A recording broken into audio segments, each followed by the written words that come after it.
Good evening everybody, and welcome to another episode of T.E.A.R.S. Now today I'm going to be playing Street Fighter 2. Now this is episode 13 of T.E.A.R.S, so I thought I'd play a conversion which many Amiga owners are very unfortunate getting, because quite frankly it's a big pile of crap. This one, it's one of the worst conversions ever, and in fact you know it's one of the worst conversions ever when you see loads of US Golds printed over the screen. Yes, this conversion was published by US Gold, and as with most of the coin-op conversions, it's absolute crap. The start screen doesn't look too bad. Does scroll up a bit jerky though, and I'm a bit miffed as to why the Street Fighter 2 logo isn't already there, which I think is a bit dodgy. Music wise, there are better renditions of this tune, I'm afraid. The Amiga version was capable of doing better, but yeah, I mean this is the least of the game. That's the least of this game's problems. I mean the amount of the problems that this game has. It's to the point whereby you just can't play it properly.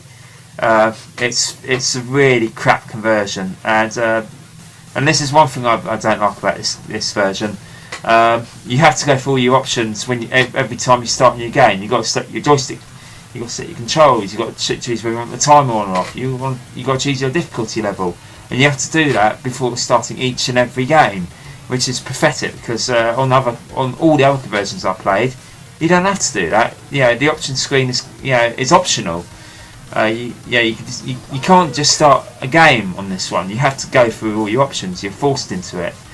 Now of course, one of the problems I had with this game is the quite excessive loading. It takes absolutely ages to load up a round. I mean, I've had to cut some of this loading time down a bit.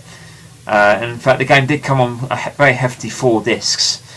But anyway, this is where the real problems start. As you can see here, the game is jerky as shit.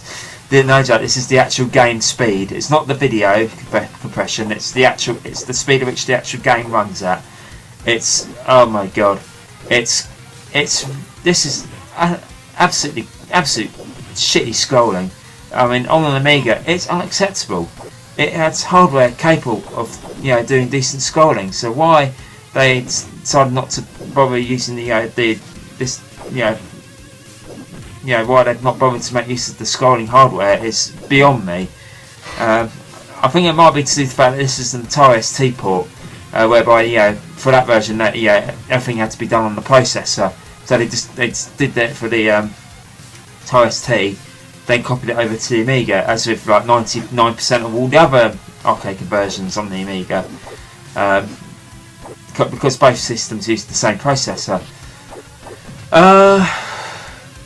But the biggest, seriously, I mean, the speed is the least of the game's issues. The biggest problem I have with this game is the controls. It's absolutely horrible. It's unplayable. You can't play it using the one-button joystick. Because I mean, the arcade game had 6 buttons. You had low kick, medium kick, and high kick, and then of course you had the same but for punch as well. So trying to cram 6 buttons into a 1-button joystick is you can't do it really.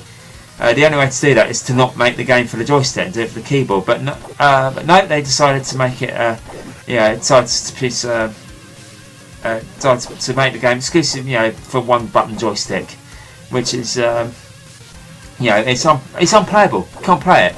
You try putting off Ryu's Dragon Punch, which I know how to do on the arcade game. I can do it and put it off really successfully. You can't put it off on there. I think the move is in the game, but how you put it off, I seriously don't know. Because it's the controls are so fucked up. But yeah, seriously guys, this is Street Fighter 2 on the Amiga. It's an insult to Amiga owners, if you ask me.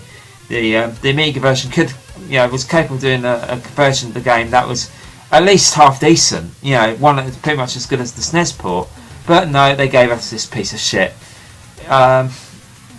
It's, oh my god, it's terrible, guys. Seriously, I can't play this anymore.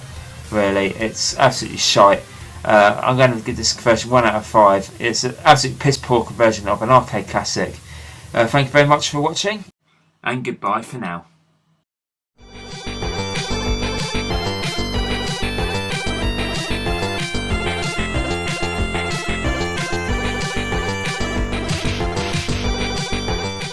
Things like this, things like that. It's all good in the long run.